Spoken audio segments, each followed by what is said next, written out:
Tunapozungumzia marohani, hatuna maana kuwa ni nguvu tu, kwamba tunazungumzia nguvu, bali tunazungumzia mfumo mzima wa maisha ya mtu, ambao mfumo huo moja unafanya kazi ndani ya mfumo wa ufahamu wa kibinadamu, lakini pia na nje ya ufahamu wa kibinadamu, kwa sababu asilimia kubwa ya mambo ya marohani tunayozungumza ni yanaingia akilini, haihitaji ushahidi. Kwa sababu kama tunazungumza dalili za mtu mwenye marohani ni ziko wazi. Yani ziko wazi, mtu tu ukizungumza anajua hapa anazungumziwa mimi. Kwa hiyo ziko wazi. Sasa leo tutaangalia mada inasema nuru 7 za mtu wa kirohani. Nuru 7 za mtu mwenye marohani au mtu wa kirohani. Nuru ya kwanza ambayo inawamulika watu wenye marohani, lazima jambo kama hili wewe ulipitie, na ndio tunasema nuru ya kwanza ni kupitia hali ya kitendawili cha uwili wa nafsi. Wewe unajiona huko peke yako, lakini ni mtu ambaye anaishi katika nafsi mbili. Kwanza unaishi katika utambuzi wa kiakili. Na ndipo hapo ambacho huwa tunapata tafsiri ambayo inasema falsafa. Kwamba utajikuta kwamba ni mtu ambaye umebeba uwezo wa kuchakata uhalisia wa mwili. Lakini wakati huo huo unajikuta unapokea mawimbi ya ulimwengu usioonekana. Na hali hii husababisha mgongano wa kifikra, ambapo kwa hali ya kawaida, mantiki ya kawaida ya kibinadamu huwa inashindwa kuelewa misukumo hii ambayo inamtuma. Huu msukumo unatoka wapi?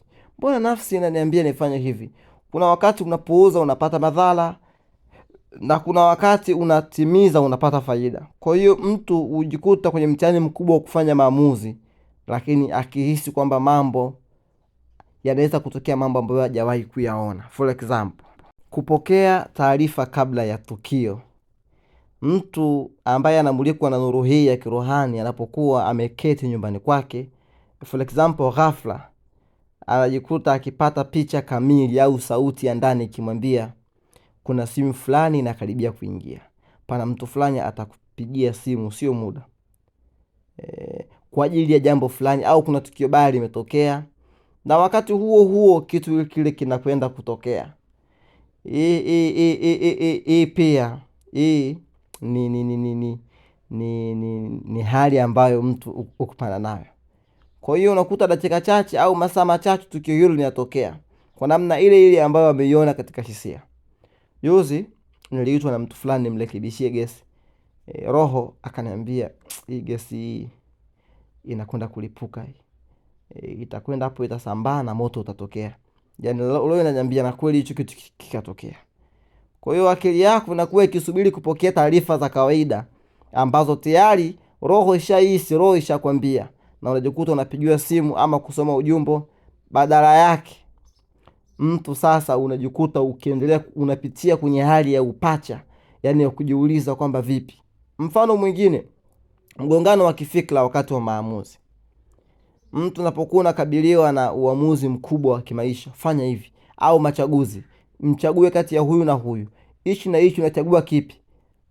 Au shughuli fulani. Sasa mtu anakuta ni mtu ambaye anakosa majibu, akitegemea akili ya kawaida ama ushauri wa marafiki.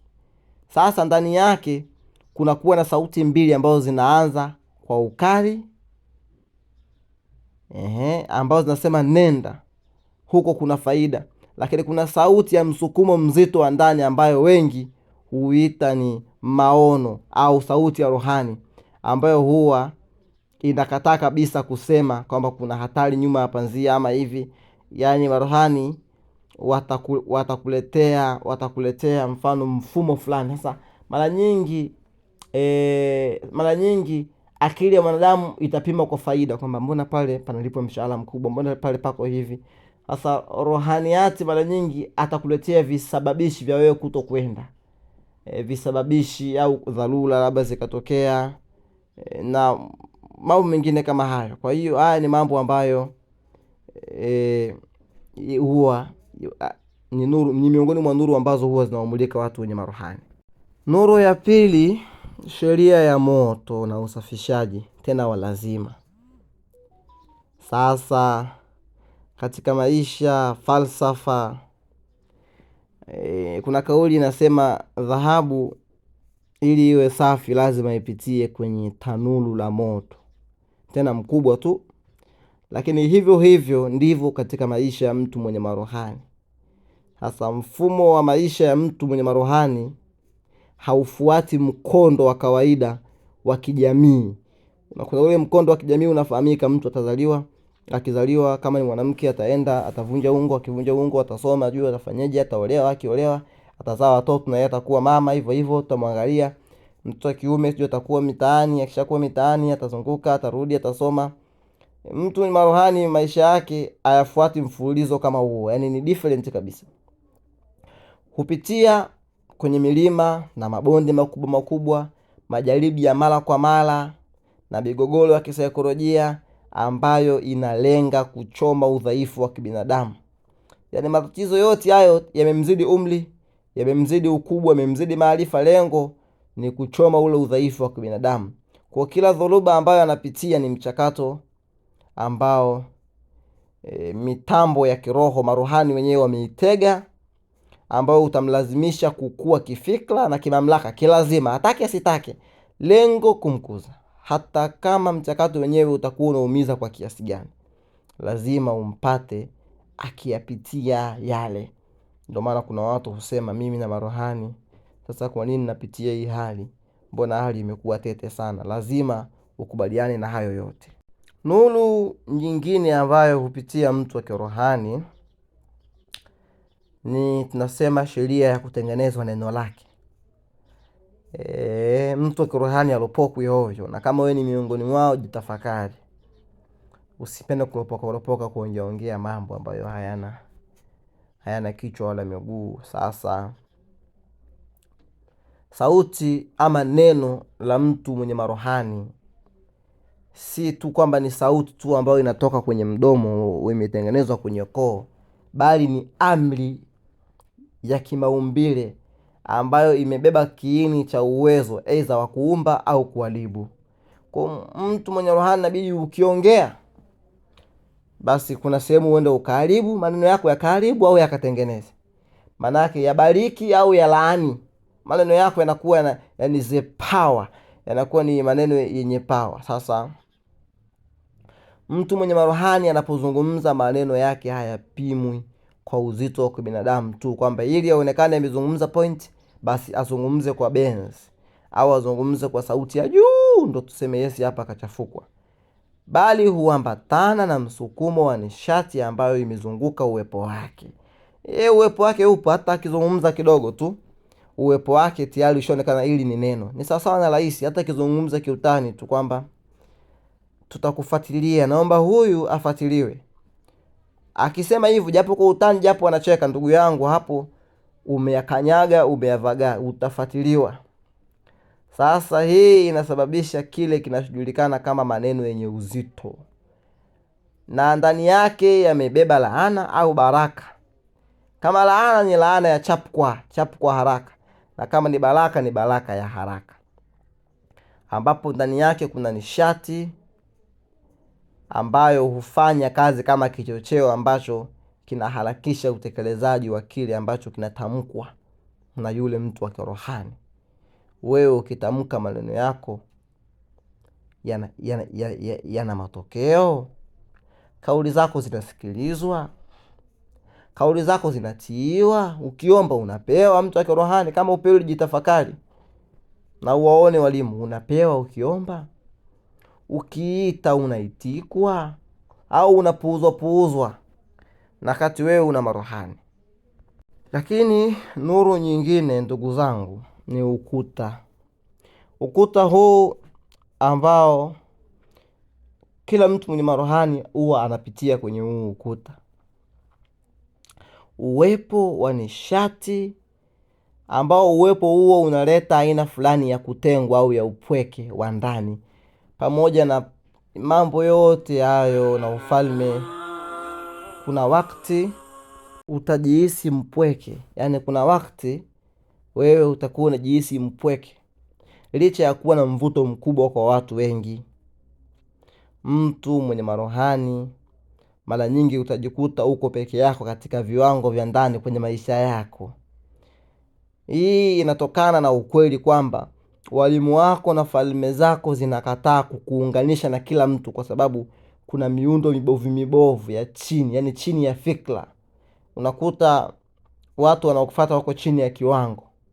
Biashara unazokuletea ziko chini ya kiwango. Watakuona kama una kiburi, unakataa. Ziko chini ya kiwango. Pengine wewe biashara hizo akili yako unaomba, Allah jalie mimi pale inshallah walimu wangu pia hawa na wachomea ubani wa fly, nipate nafasi pale ofisini, au nipate nafasi kwenye ile kampuni, nipate nafasi kwa mtu fulani. Kumbe ile sehemu iko chini ya kiwango. Wewe ni another level nyingine. Sasa wewe unataka tu uende sehemu ambazo sehemu za ovyo ovyo ambazo si zako. Sasa huu ni mfumo wa asili ambao automatically ni mfumo umewekwa special kujilinda automatically, ambao unakuweka mbali na watu na mazingira na vitu ambavyo vinaweza vikakuchafua au vikavuruga safi yako, kwa sababu pale wewe si ndo umefika, ni katika bridge tu, daraja. Sasa lazima daraja hilo uhakikishe alivurugi barabara yako ambayo imetengenezwa. Nuru nyingine, uzito wa utume lakini kuacha hatima. Sasa wewe kama una marohani hauwezi kuondoka duniani bila kuacha alama yoyote. Na kama hauna alama yoyote, jiulize sasa una alama gani? Sasa uwepo wako wenyewe ni sehemu ya mpango mkubwa wa mambo makubwa ya kiroho. Sasa kuna mzigo mkubwa wa kisaikolojia ambao mara nyingi ukabiri, ambao unakuwa unawaletea msukumo wa ndani, ambao unakuwa unakwambia kuwa maisha yako yana lengo kuu zaidi.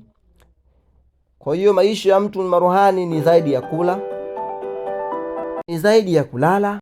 Yaani maisha yako kwa mtu mwenye marohani, maisha yake ni zaidi ya kula, ni zaidi ya kulala, ni zaidi ya kutafuta mali. Ndio maana mimi huwa nawaambia siku zote, kuna watu tafsiri yao kuwa na nyumba na gari ndio mwisho, kwamba hapo uchobakia wewe uishi utafute kula au utafute sasa kufa, sasa usubiri kufa. La, mtu kimarohani ni zaidi ya nyumba, ni zaidi ya gari. Kwa ni jambo la kushangaza wewe kujaribu kukompea maisha ya marohani, kusema mbona hana gari, mbona hana gari nzuri, mbona hana nyumba nzuri. Mtu kimarohani ni zaidi ya hilo gari, ni zaidi ya hiyo nyumba. Hayo ni mambo ambayo yapo, pamoja kama ni mambo ya kupita, tutayapitia au tunayapitia, lakini si ni vitu ambavyo viko moyoni, ni vitu vya kushika mkononi kwamba havina haja yoyote. Hasa msukumo huu humfanya mtu wa kirohani avutie na kuvutiwa na kufahamu zaidi siri za kiulimwengu, kujua zaidi kuhusu elimu, falsafa, tiba, uongozi, saikolojia kwenye misingi ya kiroho. Watu waishi katika misingi ya kiroho, lakini si kutesa watu, si watu wamiliki magari, lakini pia kutimiza kusudi ambalo wengi hawawezi kulielewa mpaka pale watakapofunuliwa macho yao ya utambuzi. Unajua hata haya sisi tunayozungumza sisi, hii ni bahati. Hatuna budi sisi kumshukuru Mwenyezi Mungu kwa ajili ya hichi kidogo ambacho tunajua au ambacho tunafahamishwa au ambacho hata tukisikia tunakielewa, kwa sababu kuna mwingine ukimpelekea wakisikia unasikiliza mambo, anaona wewe ni unasikiliza tu matango poli, kwamba ni vitu visivyoeleweka tu, yani hivyo tu. Kwa hiyo subhanallah. Kwa hiyo hizi ni miongoni mwa nuru ambazo mtu hupitia. Mwanga mwingine, kiwango cha juu cha mwangaza au nuru ya ndani ya ufahamu. Sasa mtu mwenye marohani, mfumo wake wa ufahamu haufanyi kazi kama tu kawaida tu, bali hufanya kazi kwa unyeti wa kupindukia. Wakati ubongo wa maisha haya kawaida huchuja taarifa ili kulinda akili isielemewe na kelele na mazingira, kuna wakati mwingi mtu wa kimarohani anapokuwa anasikiliza, macho yanakuwa yanatafsiri, masikio yanatafsiri, mikono yanatafsiri.